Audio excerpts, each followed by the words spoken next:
He had been coming home at night and trying to remember what he saw in that house. Okay. And then writing it down. And now he's running a business with 8 employees in the office and 40 plus contractors based on a yellow pad and him trying to remember what those repairs were needed in that house. So he was estimating, oh, this one will be 25,000, no problem. That's a good, easy number. And then they would end up being 60,000 in repairs. And so even a guy with that much experience still having major trouble. All right, guys, here we go now. It is time to unlock more doors to deals. We're real estate investors here. We're real estate agents here, and we all have one thing in common. We believe that we can. We can live the life of our purpose. We can create financial freedom. We can build a better life for those that we love, and we can live the life of our dreams. I don't care if you're trying to do your first deal or your 500th this year. You can get to the next level, and we're here to help. Welcome to Doors to Deals. I'm your host and founder, Jim Manning. Today's episode can be found on doorstodeals.com/bonus008. That's all about how Matt Hedstrom calculates repairs. Matt has a vast experience as far as being a contractor and investor. He's been doing it for over 25 years, guys. He's actually developed an amazing software called Rehab Estimator Pro. And this is a bonus episode. It was a training that was done for our network members, okay? And I just wanted to share it with you so you can kind of taste and feel what it's like to have access to our online training vault that has over 3 years worth of content in it. Also, in this episode, we're going to talk about how we calculate repairs on properties, we're going to do a deep dive into like knob and tube and some best practices and how you what you do on those type of properties. And then also we run a case study on a project that one of our network members is actively working on. So, all right, guys, here we go. Let's take a look at this bonus episode. Thanks, Jim. And so, yeah, I'll give a brief recap. It was great last time, Jim. I love doing live deals, and there was a tough one, that they threw in the mix there too, which I love. And the reason I love it is because it works. I trust the system. I use it every day myself. This isn't some, pie in the sky fluff. We're not gurus by any means. We do deals all the time. I just closed on a short sale yesterday. I'm going to flip that house. So I gotta, I can even walk you through, how that's going as well and how I plan on doing that. But, for us, for REP, this is Rehab Estimator Pro. And last, it was a month and a half ago, we, kind of unveiled this. You guys have been using it for a couple of years now. This is the way I explain it. Look, there's so many things that that moving parts in this business and in a real estate transaction, and so many different things to learn, how many different strategies, whether this week we're learning about selling partial notes or not just a lease option, but now we're going to wholesale that lease option. And now I just told you a short sale. Like nobody has time to do all of this stuff. But if you're in a strategy, I don't care what it is, whether you're a wholesaler, whether you're a flipper, whether you're a private money lender, okay? 2 things that can never be screwed up in any deal. And one is that ARV that you're determining on the front end, okay? That after repair value, comps that you can learn anywhere. You can go to a weekend real estate course. You can go jump on Deeper Pockets or whatever, YouTube, whatever you want to find, right? And the other is what? Repair costs, okay? You can't screw that up. And it's such a convoluted topic because nobody has solved the mystery around how do I estimate repairs quickly and accurately, trust my numbers enough to give an offer right there on the spot. Okay. And especially to take a guy, Jim, I'll pick on you, especially to take a guy like you are an absolute wealth of masterful wisdom when it comes to investing. You've been doing this 13 years, bro. Like I trust you. I call you for things that I need help with. But when it comes to screwing in a light bulb, man, I mean, come on, look you can't even make your bed in the morning. Look behind you. So I'm kidding. I'm kidding. But that's I'm happy when I have matching socks on. And if I had like a door, like my handyman thing this past weekend was I had a door, like a sliding door, like kind of like fell off the hinges and I was able to get it back on. So I was really proud of myself. Right. Yeah. So, but that's what it is, man. people don't trust themselves.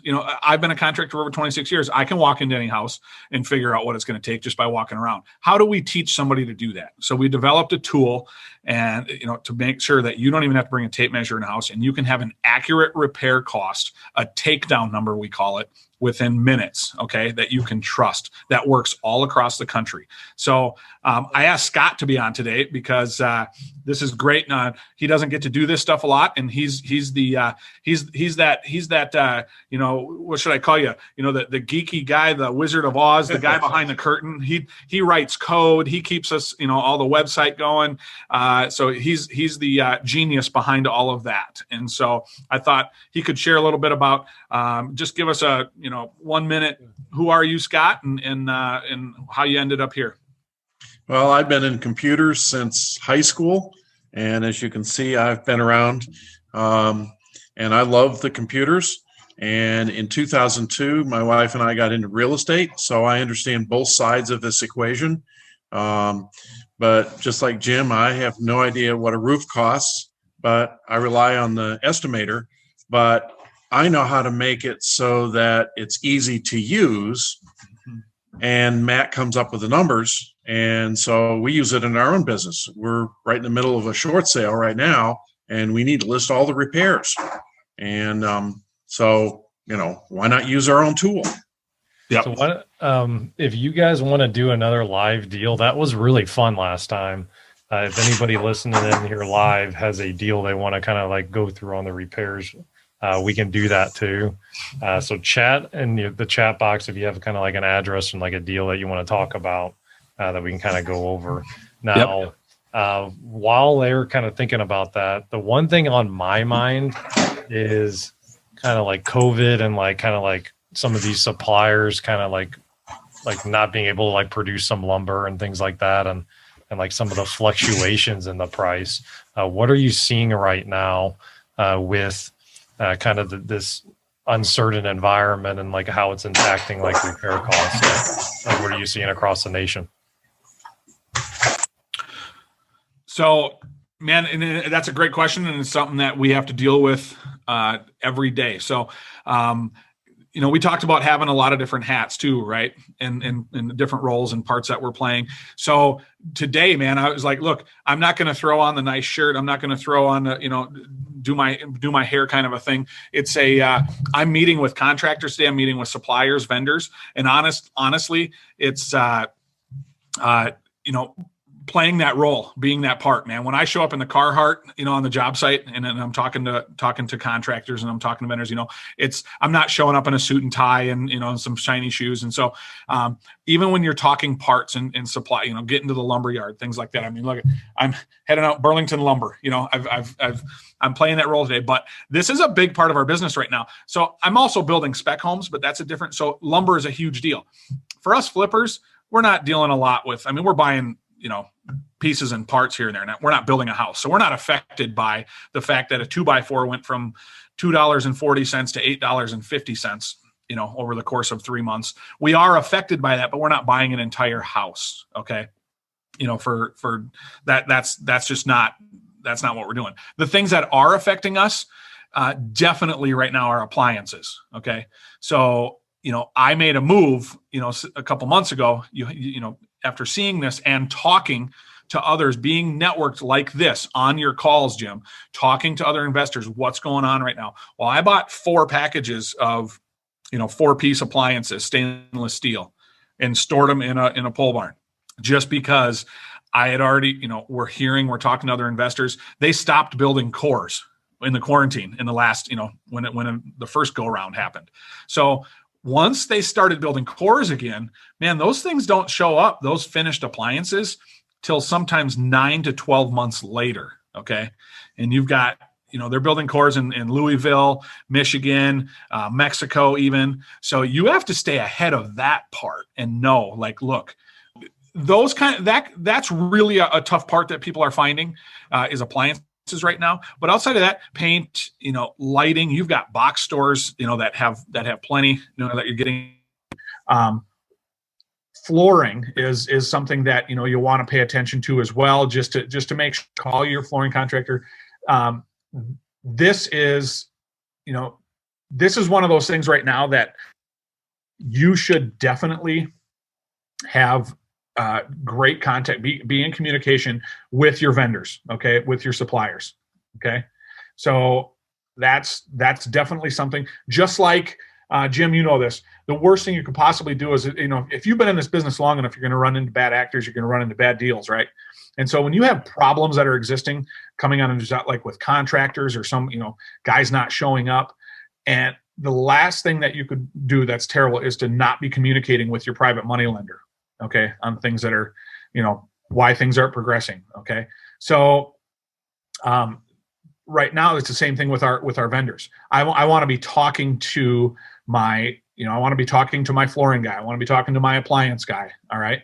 So these are things that, we definitely want to keep on the front end of. So Scott, are you seeing anything out there? No, I mean, you pretty much described the problems. I mean, I think there's an impact, but yep. So those things, man, there's, as flippers, we really can find, as long as on a scale of, finding plumbing parts, finding flooring, granite is not, an issue. So we're not being affected as much from supply side of things yet. Outside of, the appliances have been the big thing. But pricing, definitely to keep watching that. We just did a major adjustment in REP. We keep up with pricing, all over the country, that stays relevant. And so, but we're not seeing a major swing on our end. We control our scope, right? We control what we're going to do to that house. We can change things up on the fly. We're not building new construction, and we're not dependent upon whether or not trusses can be built in the next 3 weeks or 18 weeks. Okay.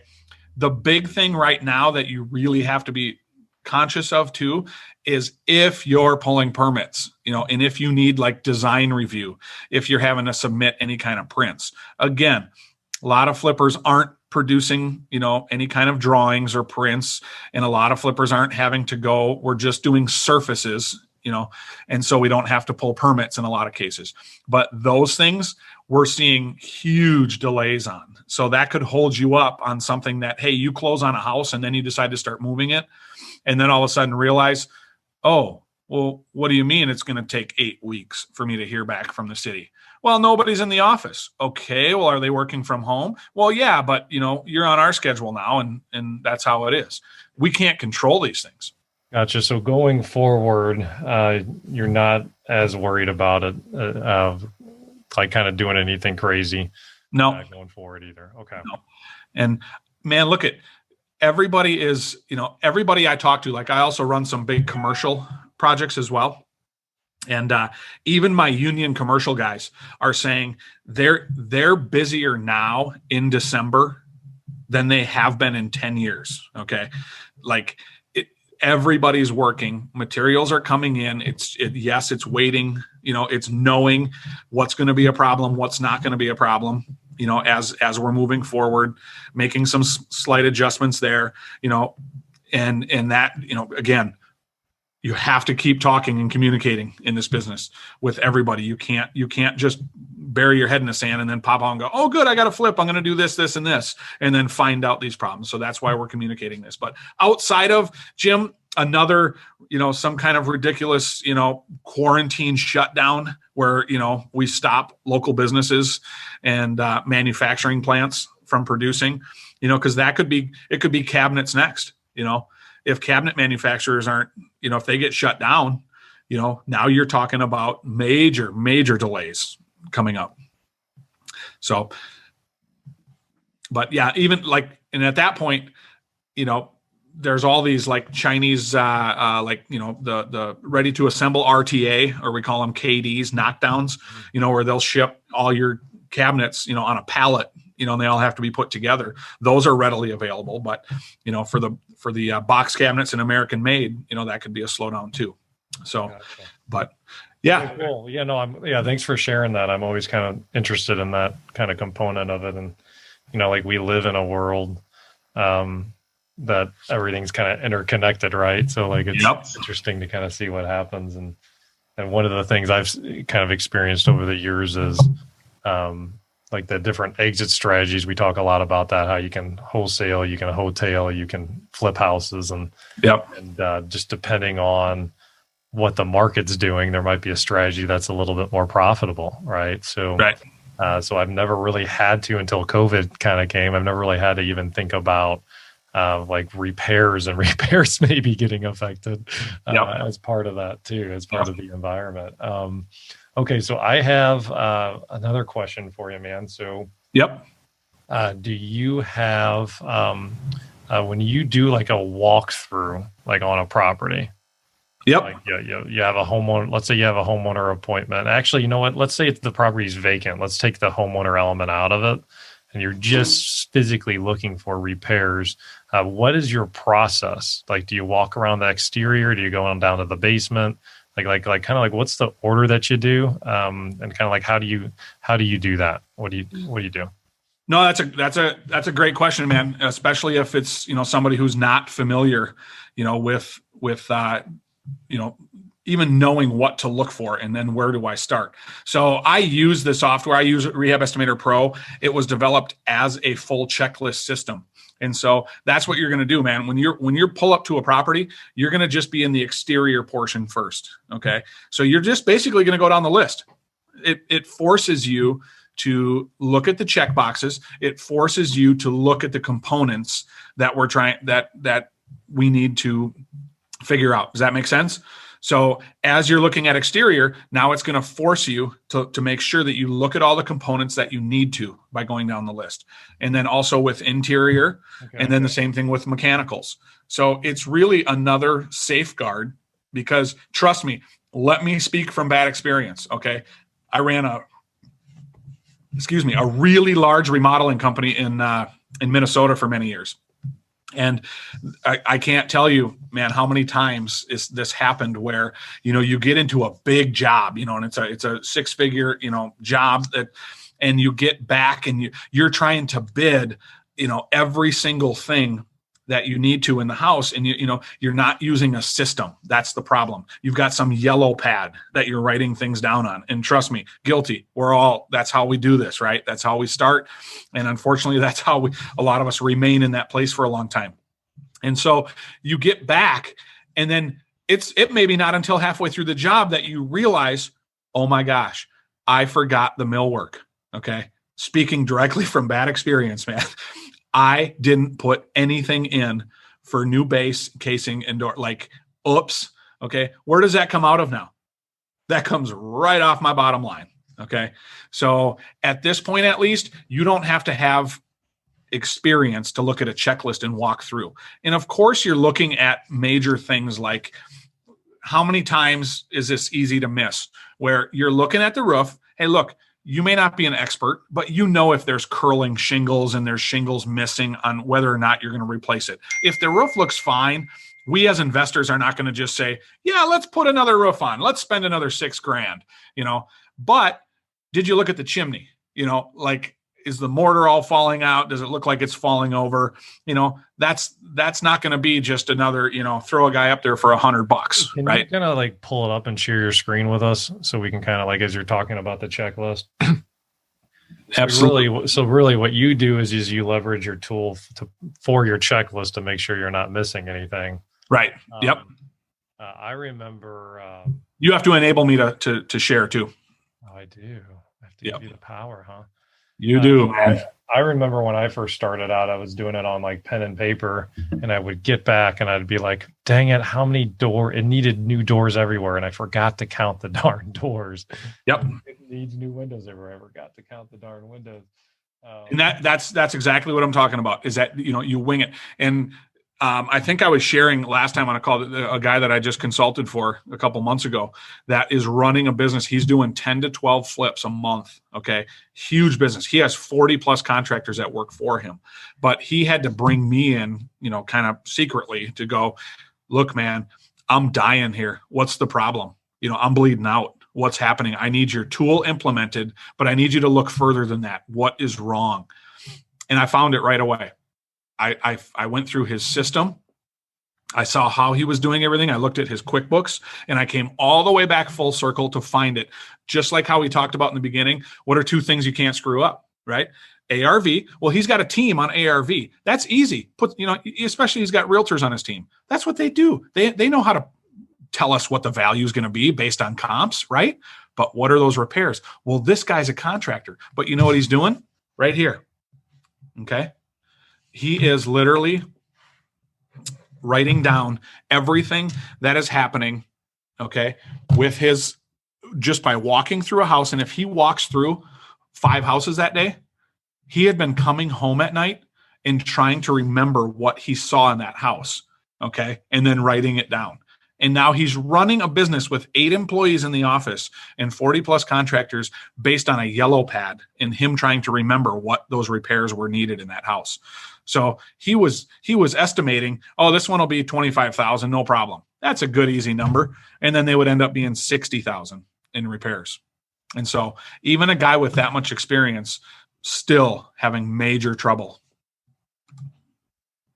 Okay. All right. Can you see my screen? Yep.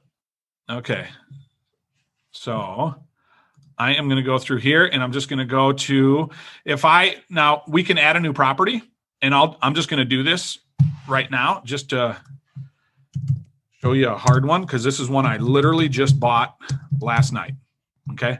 I always like to keep it relevant. So I'm adding this property, 2620 Arthur. Here's multipliers for different parts of the country to use.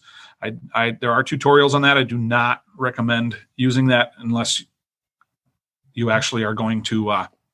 Now here, this one actually gives us, it gives us a whole bunch of comps based on Zillow, okay, and a map. Now we're not going to actually go through this right now to show. But this is correct. It was built in 1929. It's a 2.2. It's a small 843 square feet. Now, interesting. Here's the Zestimate, 121.9. And then I have an average sold price of these comps it pulled, even though there's 3 bedrooms there, at 133.8. And I actually used on this house an ARV of 130 based on our current market. Okay. And notice on those properties, they're a mile and a half away. Right. And that's based on Zillow there. But it's still REP calculated right where I needed it to be, basically on ARV, because I actually used 130. So here we are, we're in the property, and here's what we were talking about. This is directly to your question, Jim. What am I doing if I'm not, how am I looking at a house? Well, it's forcing me right here in exterior to look at, roof on house and garage. Wait, you're in St. Louis, so it's a roof, right? Right, Jim? Roof. Not a roof. Is it a roof or a roof? Yeah.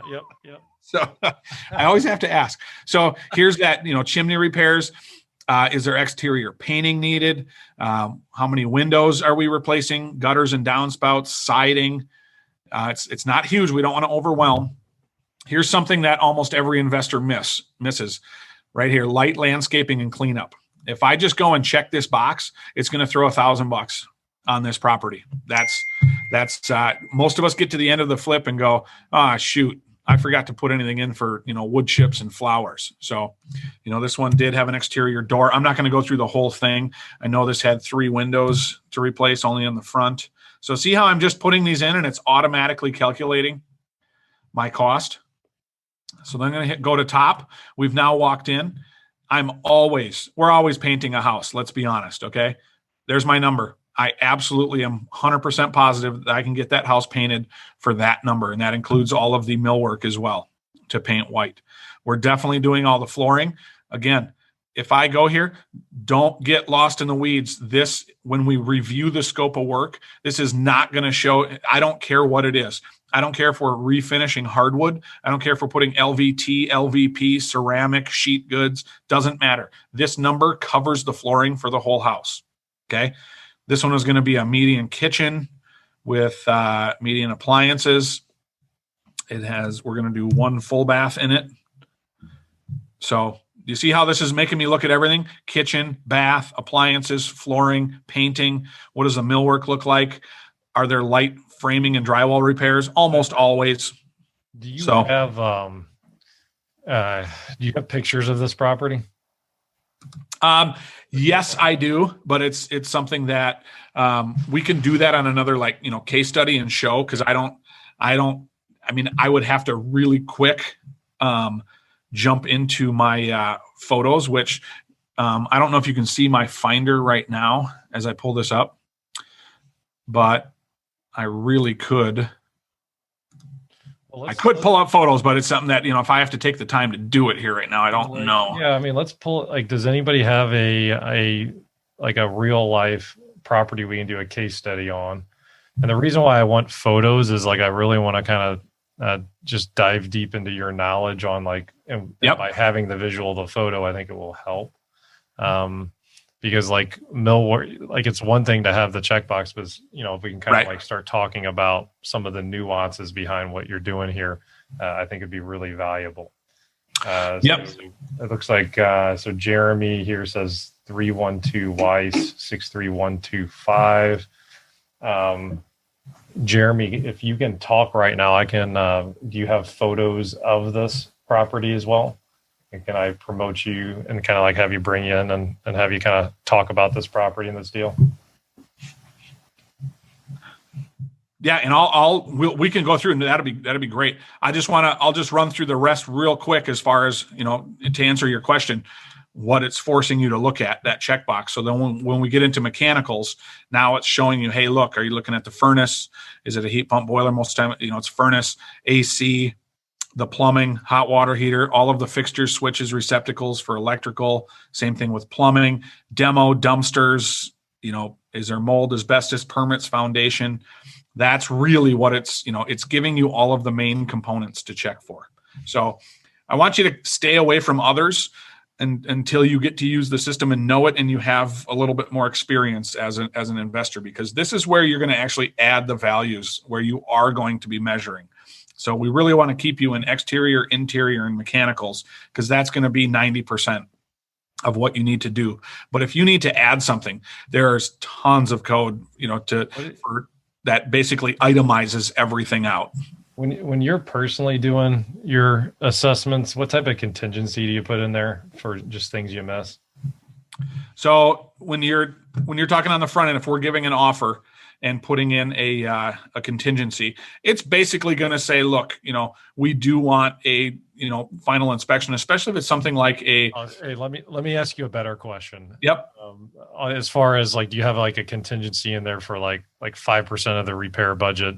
Just I got you. Sort of wiggle room for missing some things. Yep. You're muted, Scott. Yeah, of course. There are actually two contingencies.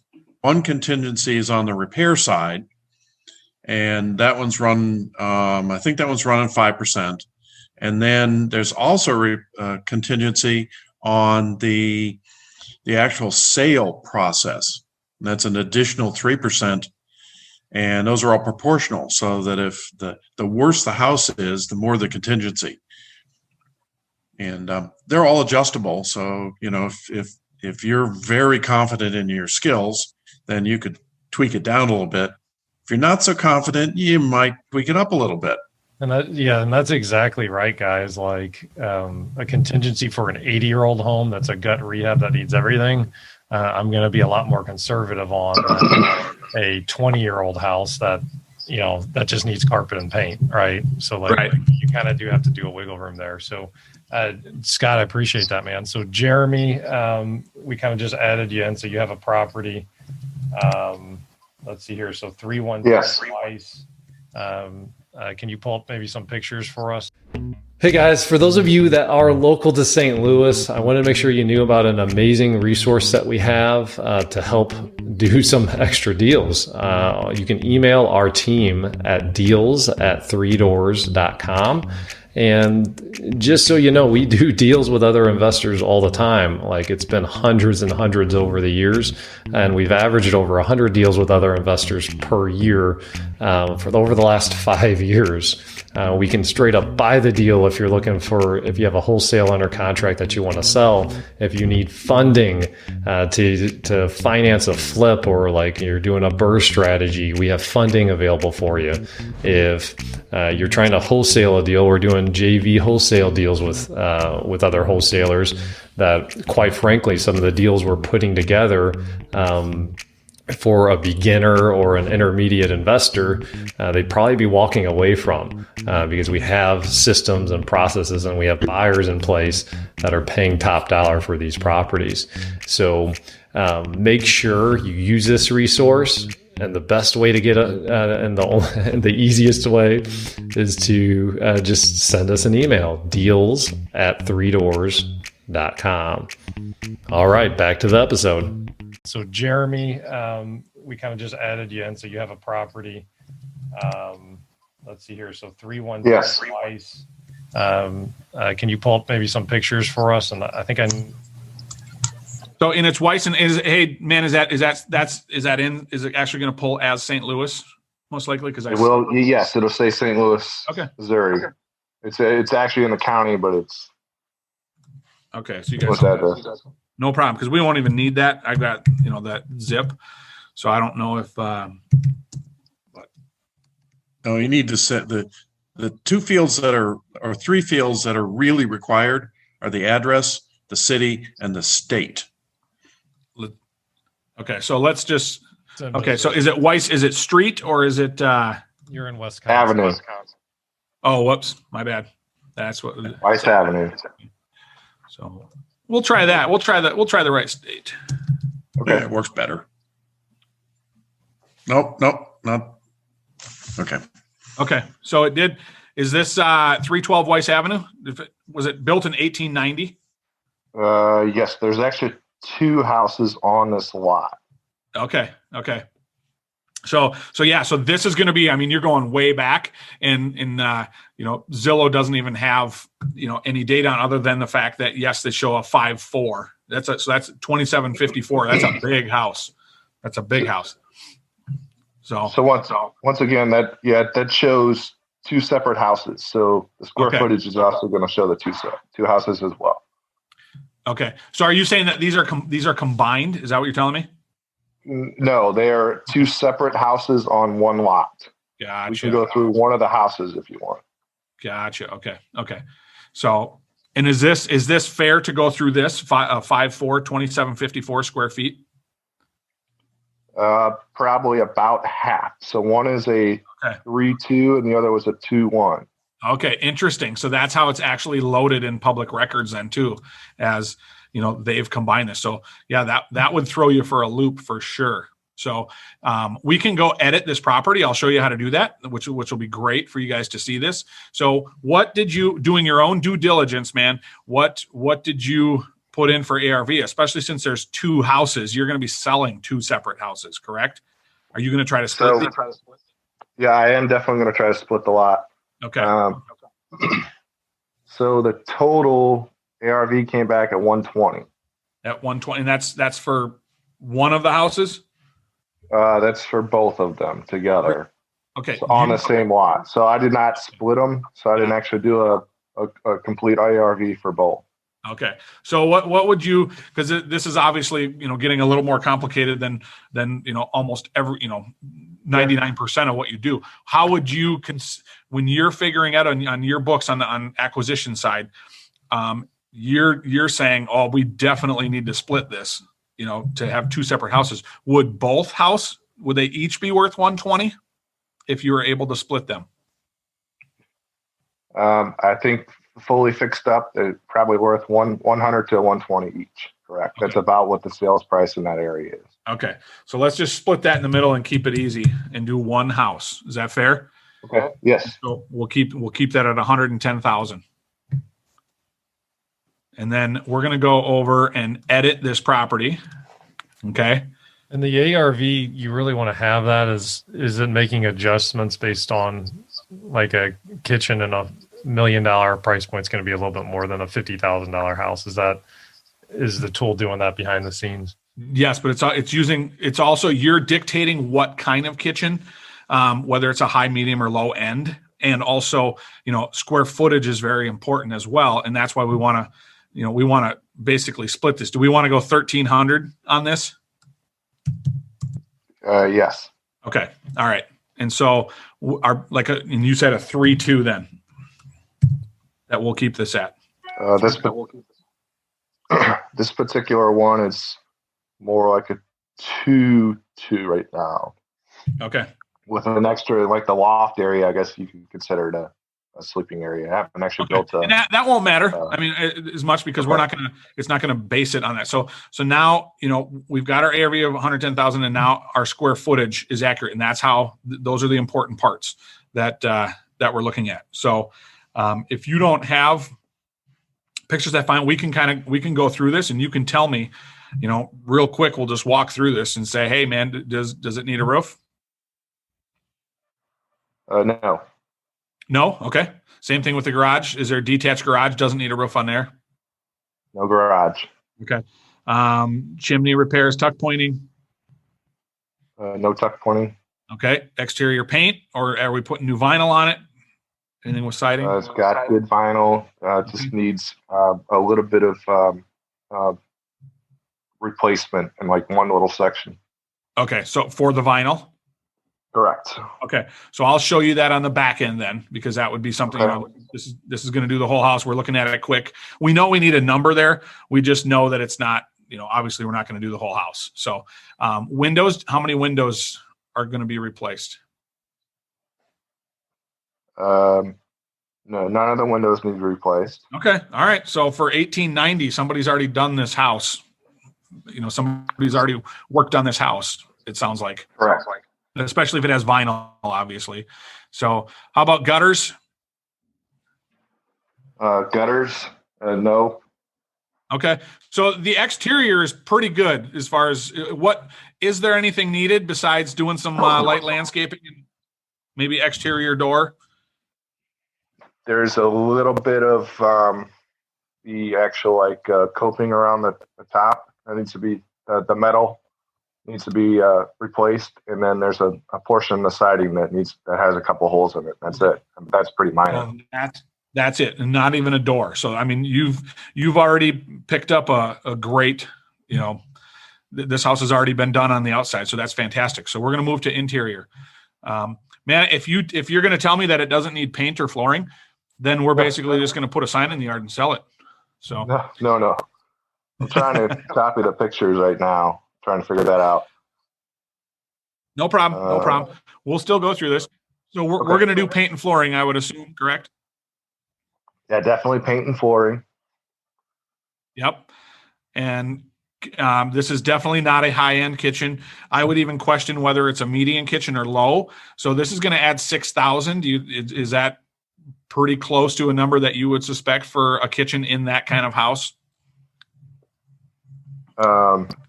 And this is cabinets and countertops. Yeah, I would definitely say a low-end kitchen. Okay. So, and we're gonna need appliances too, it sounds like. Yes. And it does have the 2 bathrooms. Is it one full, one half, or is it 2 full baths? One full, one half. And they both need replacing? One of them needs, the half bath actually needs replaced. They just redid the full bath. Okay, nice. How well did you pick these properties up? Can I ask? How well did I actually came off the MLS, and the original realtor listed it as a single family. Oh, all right. Well, this is great then. This is great. So really on this deal for you, the importance is getting into zoning right away and seeing how much trouble it's going to be to split those. Yes. So we did that at a sheriff's sale once. We went into zoning before we bought the property because nobody knew that we split up, that you could split 3 lots on this property. So, all right. Are we doing anything with millwork, with doors, casing, base, or shoe, or doing it all? It does need casing and quarter round. As far as the doors go, I believe the doors are actually okay. Okay, so we'll put base and shoe in here then, and I'm just going to put in another, $1,000 for framing and drywall repairs, just because you're going to have carpenters in there. So, are we doing anything as far as a basement, finishing any spaces down there? No. Okay, so we're going to go right back up to mechanicals then. And do you have? Is there a furnace to replace? The furnace does need replaced. It's gas. Is it an 80 percenter, I would imagine, or is it high efficiency? It's been 80%. Okay, so perfect. How about the AC then? AC, it's pretty old. Okay. Let's go ahead and replace that as well. Okay, might as well. And then with plumbing, we're gonna hit that as far as replacing all of the fixtures and shutoffs, and just doing minor as the plumber goes along. We're not replumbing the whole house, I would imagine, since that bathroom is already done. And Correct. we're already doing plumbing in the kitchen and bath, so that'll be covered. How about the water heater? The water heater is okay. All right. And then electrical, I always hit fixtures, switches, and receptacles. Now, the big thing is, do you know if it needs a new panel? It does need a new panel. It's got old Okay. fuses. Okay. So The wrong size fuses. what about a full rewire? So, I would assume so. Yes.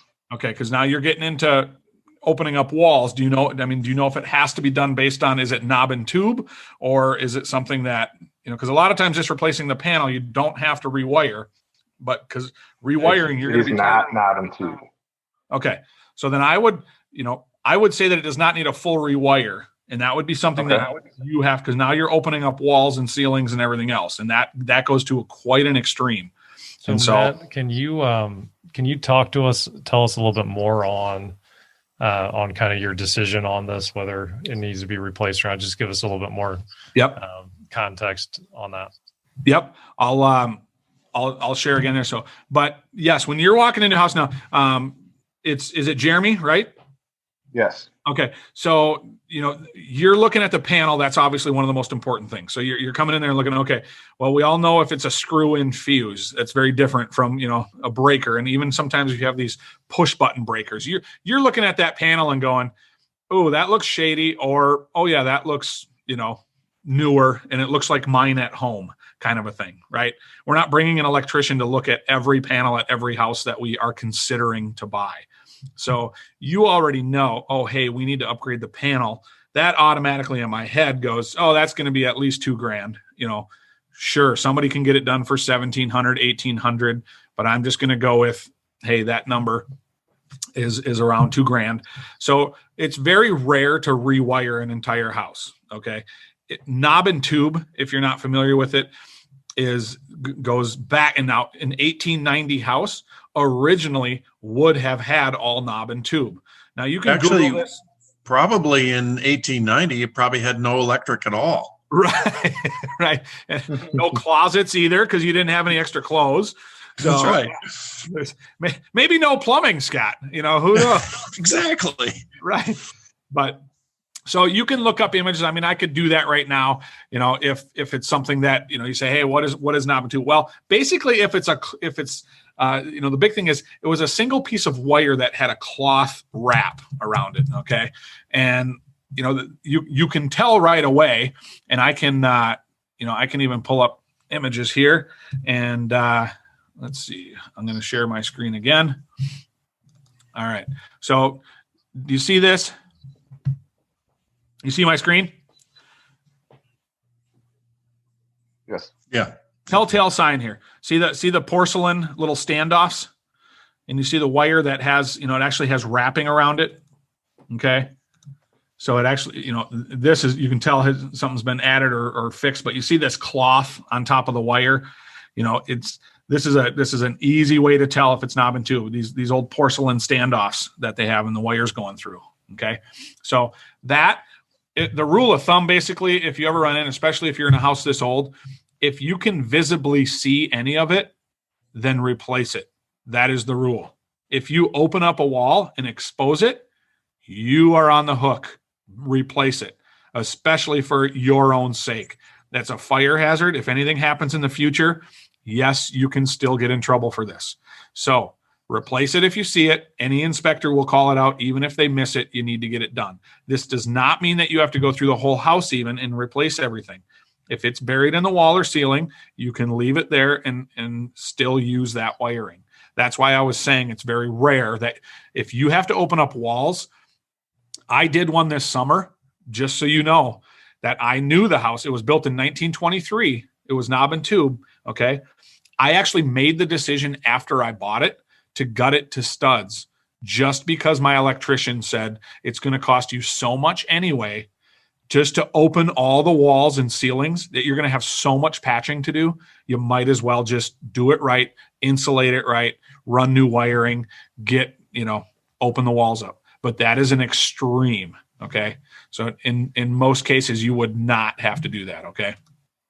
So yeah, my rule of thumb is if it's exposed, I'm replacing it. If it's not exposed, I'm leaving it. Now, obviously, there are exceptions when, for other situations, but that includes the attic too, by the way. Yep. That's a big thing. So in this case right now, I am going to add, there's that new panel for $2,000. And then we're also going to put all fixtures, switches, and receptacles. So I have built in $4,600, okay, for that electrical already. If I just say, you know what, I'm not sure about all the wiring, so we're gonna add some. I may just crank that number up to 125%, and now I've given my electrician over $5,000 to work with. He's going to be able to get what needs to be done in that house, okay? Unless unless there is an extreme situation here that either you missed or you find out later, okay? Fair enough? Yes. All right. So for demo, I'm definitely going to add one unit of demo. It's $750. If you want to add two, great. But since we're doing, a kitchen and a half bath, I may even put in 2 units of demo. Definitely going to have a 40-yard dumpster out there. No mold, termites, asbestos, anything like that we need to worry about? No. Okay. So any foundation issues that you were aware of? No. Okay. So we definitely want to clean this thing when we're done. And if you're going to put it back on the MLS, maybe we're adding, photos and staging, maybe not. Okay. So that's the guts. That's quick. You're through the house. We did exterior, which was in great shape, you said. Interior and mechanicals. Okay. What's the vinyl repair? Yep. So a couple different ways. So if I come into others here, okay, this is the part where, yes, you are on the hook. Instead of just checking a box, you're going to have to put, some kind of square footage. And we saw it right on the front end. Here's fascia, soffit, decking. We're into exterior again. Okay. So new vinyl, square foot. Do you think there's a full square, which would be a 10 by 10 section, which is 100 square feet, which is, do you think there's that much, or how much would you figure as far as a square footage? I would say maybe like a 4 by 5. It's pretty small. Okay. So even if we put in like 20, let's put in it to bump it on the high side, 25 square feet. Okay. Which, that's, again, like I said, it's minuscule if you're just doing some vinyl replacement, something like that. If you think, hey man, you know what, my guys aren't, not going to do it like that, I can play around this number and just go, yeah, I need to put at least $400 in there. So I'm going to put a full square in there, because I probably won't even be able to buy siding, at less than a square. So let's just err on the side of higher than lower, right, and get caught. So you mentioned one other thing on the outside. There was some metal that you said. Some of the casing for the soffits. Okay. Not the actual soffit, but the fascia. Yeah, the fascia. I'm sorry.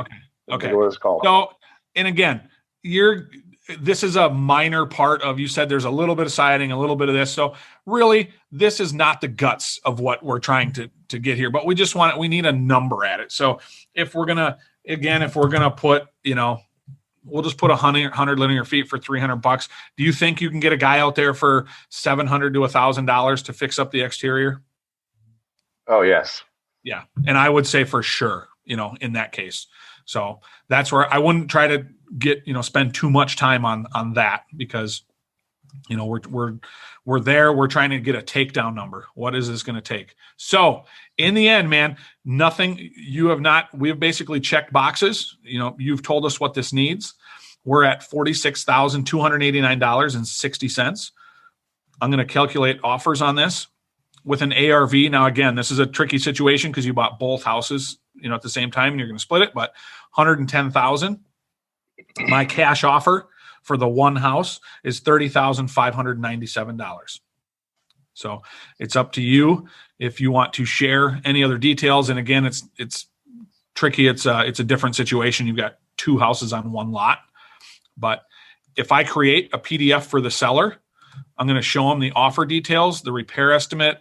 We didn't fill anything out for the net sheet, but I'll also do the contract there. And so it is going to show my cash offer. It's going to give them a couple of seller finance offers as well. We can talk about that later, but also see this. Remember when we clicked these buttons about paint and flooring and everything? Now it's literally giving me, this is what Scott was talking about. It's going to give me a full scope of work that I can have the seller look at, my vendors look at. I can, my contractor I can hand it to. I can hand it right to that BPO agent for the short sale. But we checked the box flooring and tile work. Well, now it's going to say replace 100% of the flooring. Hardwoods, LVT, LVP, tile, carpet, doesn't matter. Okay. That middle end kitchen that we picked is stock cabinetry, category A granite countertops with no backsplash. Okay. It gives you the scope of work right here. Okay. So in the end, it will give you also a 1-page contract that we've spent over $12,000 on refining and getting that down to a something that is accepted across the U.S. You can use it. You can use your own. You can use, if you're an agent, obviously you have to use state documents. So are you, Jeremy, you want to be brave enough and tell us what your numbers were? As far as total? Yep. What do you mean, like numbers? So did you estimate repair costs already? And especially if it's just the one house, how if we had accurate, apples to apples quote as far as the scope of work, is this something that you already purchased and had a number that you figured out for repairs? Definitely wasn't that high. I was not figuring that high, but okay. Just like anyone else, I'm a newer investor, so I was going through the old style of pen and paper and trying to go through things as much as I could. Yep. So what did you come up with, Jeremy? What did you come up with for your repairs? So repairs, so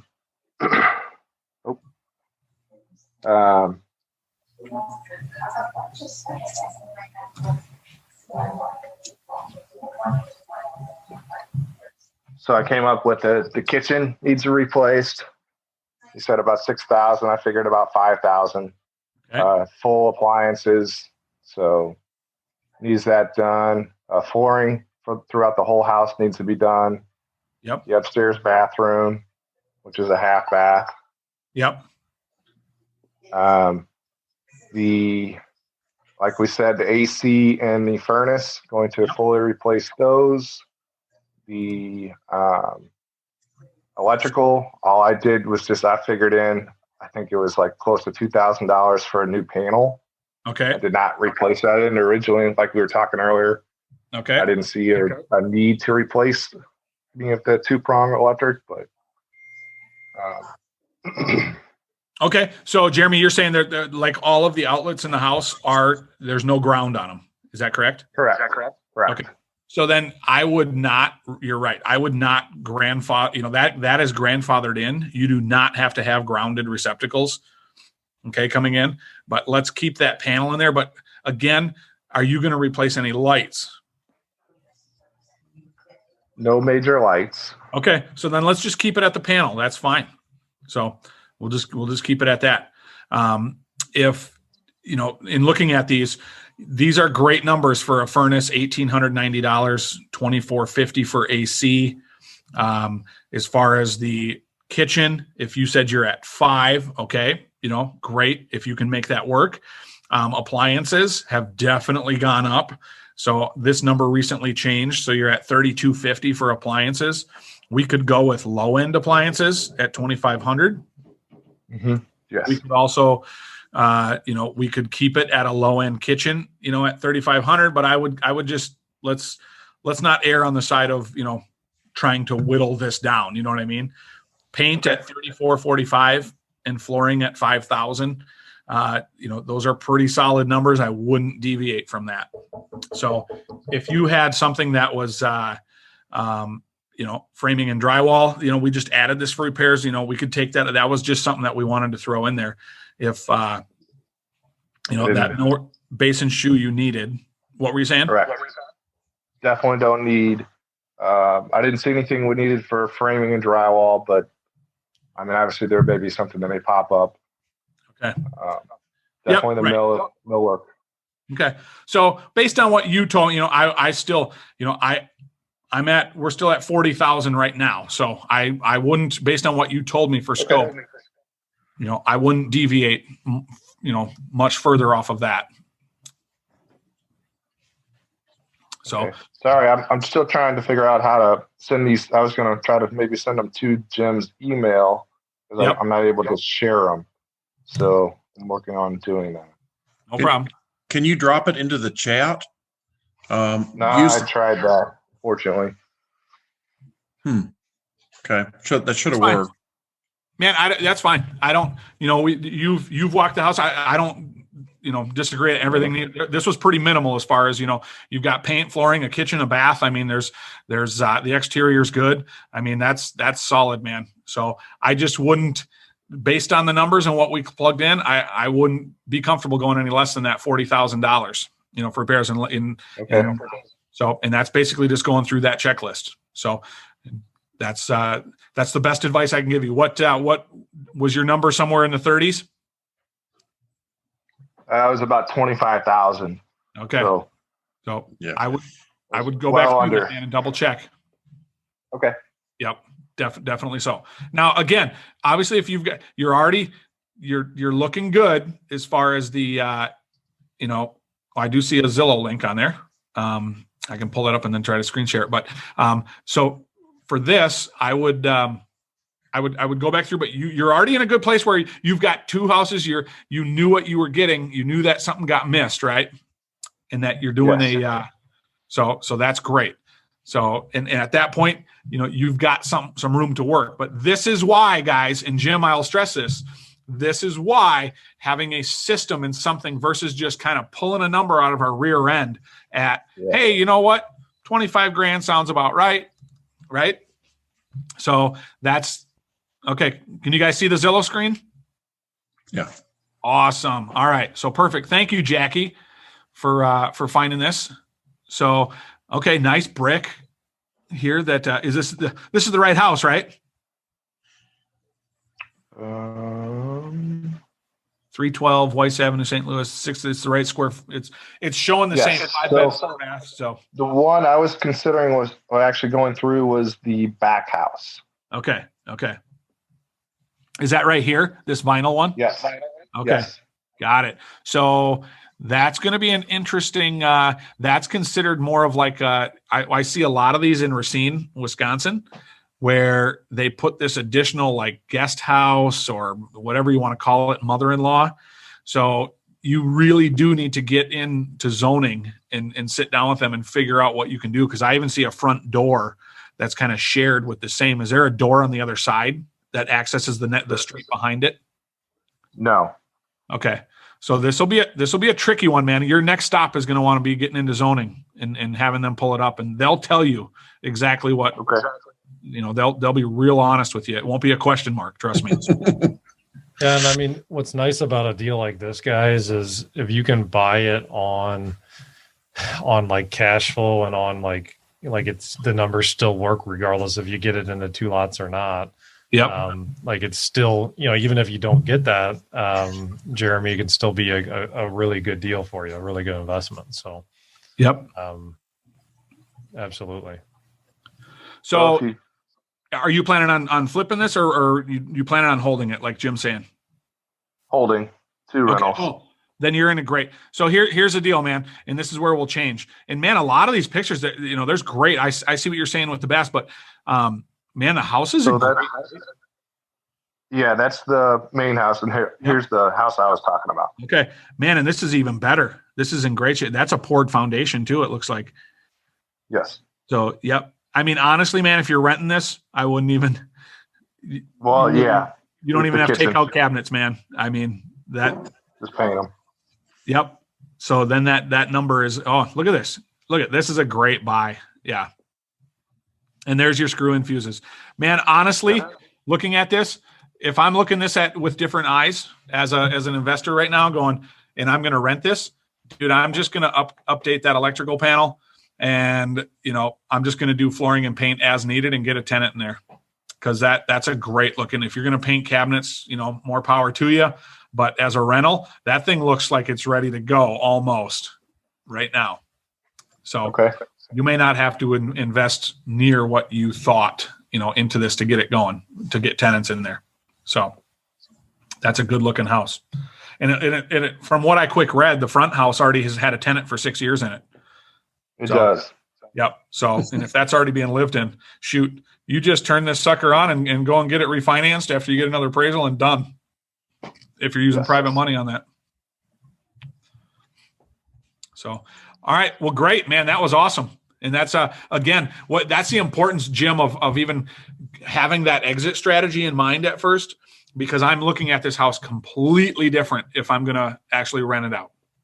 I'm still using Rehab Estimator Pro, but I'm also limiting my scope severely because I'm not trying to flip this and put it on the market and make it look the best it's ever looked in its entire life. I'm trying to get it to a point where, say, would I live here? Yeah, great. Everything is rent ready. That's what it is. Honestly, guys, like what Matt just said there is so important, is like the vision for what you're going to do for a property. And if you think about it, this concept applies to your business too.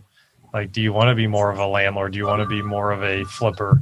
Like, do you want to do high-end rentals? Do you want to do low-end rentals? Like, getting crystal clear on the end game of what you want for your business, then all the other decisions and everything that else that you do is going to change and get altered, and depending on what you're doing. So the 40,000 that you were doing, you were kind of viewing this as more of like a flip, right, Matt? Oh, 100%, man. Okay, Yep. So then lowering it and so keep that in mind, guys, as you're getting going with everything, circling back to that purpose, circling back to exactly what you want out of your business and out of this property as an investment. So important. It is, because it just changes everything across the board depending on what your end game is. And Jeremy, it's great to have options too, isn't it, man? I have the one I closed on yesterday. Here's the deal, guys. It's a short sale. Okay. Now I can talk to you guys. You're not in my market, but so here's the skinny on it. I have so many options with this house right now. I have not picked my exit strategy on it. And I closed yesterday on it because here's the deal. I have even my attorney, my real estate attorney, I told him about, hey, look, I got a short sale coming up. And so he's been hounding me for it. So here's the thing. I mentioned the address to him and he says, oh man, I'm super interested. We just flipped 3 houses on that block. Okay. And I said, great. My next question. I know how you're buying these. You don't have any strategy. You guys buy things off the MLS, so there's no off market, that you're working with. So tell me, what are you buying these at? He goes, we've been in the 80 to 90 range. Well, these houses aren't worth more than 130, done. Okay. So, but it's him and his brother. He's an attorney. He does very well, but he loves to flip houses and he does the work himself. So it works, right? Well, guess what I just bought it for? $23,000. Okay. And it's in great shape. So I could turn around and wholesale this thing to him. Okay. And make money right there. Done. I could turn around and I could do a light wholesale. Okay. If you guys are familiar with a wholesale, where it's not a wholesale where I'm just flipping it, and it's not a full retail where I'm going to do the whole product. I'm just going to do some flooring, maybe paint the walls, and then turn it over on the MLS and try to sell it for $99,900. Okay. I could do that. As a rental property, I could literally put somebody in there after having my guys in there for less than a week, and I could charge $1,300 a month right now in that property. So it's a great rental. Okay. It's a great wholesale and it's a great flip. The thing is, based on my needs right now, I'm coming to the end of the year. I need some cash right now. So I'm not going to hold it. Okay. I already closed on 10 rentals this year. I'm done with my rentals. I need cash. So I'm either going to wholesale it depending on how quick I need that, or I'm going to go for a little longer term game and do the full flip. Okay. And my repair costs are going to differentiate based on, each one of those, but the numbers don't change. If I'm going to do a kitchen, that's what the kitchen costs. If I'm only going to do partial flooring, well, then that's my flooring number is, I can't lie to myself. I'm not going to value engineer the project and say, well, I could do it a little bit myself and then it'll cost less. That's not an entrepreneur's mindset. Jim, what were you going to say, man? Yeah, and I would say what's interesting about it, and it took me a long time to get to this, but the rental aspect of it, if he wants to squeeze every penny out of it, like over the course of the next 10, 15, 20 years, rental's by far the most profitable. Like you can think and get excited about 60K today, but I promise you, if he holds on to that property for 10 years, it will have made him way more than $60,000. Yep. Not even close. So your personal considerations are, like paramount. And if it makes more sense for him to make the money now, absolutely go for it. But just to kind of put on your guys' radar, the long-term buck through rentals is by far going to be your biggest moneymaker. Right. So I put in the chat box, this is how I look at it every time, man. It has to fit in this box, and it depends on where you currently are in, during the month, the year. Do I need cash now? Do I want cash later or cash flow? Okay. And that's how I put every property into one of those boxes. So, and it's based on your current needs. So it could be yeah, we're kind of at time here, guys. We went a little bit over. Time flies when you're having fun. I've really enjoyed this. Matt, why don't you, what is it? It's rehabestimatorpro.com. There's a code for 3 doors, the number 3 doors, for kind of like a promotion code. If people are kind of interested in that, as well. Anything else to kind of like add to that? No, man, that's going to get you, your exclusive, pricing that you have for your guys. It's going to get you less than $30 a month for a tool that I agree. And in my own business, this is, I don't have right now a lot of fancy tools, but the one thing that it comes down to basics, man. You got to be able to figure out ARV, and you got to be trained with that, and you've got to get your repair costs right. Anything past that, those are the basic tools, man. I got to keep in my belt, in my tool belt, and my tool belt's pretty skinny right now because I keep things simple. But this is something that to me, is a basic tenet of investing. You've got to have this down, and you've got to have some kind of system. So also there's a Facebook group. If you guys join, where, I'm basically available to you as your own GC with 25 years experience. Anything you guys want to ask, any trouble you run into, Jeremy, if you run into zoning issues on this, or you guys have a problem with, hey man, I found an underground pool in the basement. Your repair estimator doesn't say anything about taking out an underground pool. Well, we can figure that out. We'll talk about it. You're going to run into stuff on every house. Every house is different. That's what you find out. So there's also that private Facebook group if you guys join too. So I appreciate it, Jim, man. Scott and I really appreciate getting back on and explaining this more. So thank you. Thanks for your time, guys. This is a valuable thing to nail. I mean, I couldn't agree with you more that you want to make sure you get your repairs dialed in. It can make or break the deal. There's no question about it. Okay, guys, for this particular show, go to doorstodeals.com/bonus008. We're going to have on there a link to Rehab Estimator Pro and a promotional code that we have for Doors to Deals listeners as well. So make sure that you check it out. So go to doorstodeals.com/bonus008. So go out, live your purpose, and above all else, go after your dreams. Till next time, guys. Thanks for tuning into this show. For more episodes and resources that will unlock Doors to Deals, check out our website, doorstodeals.com.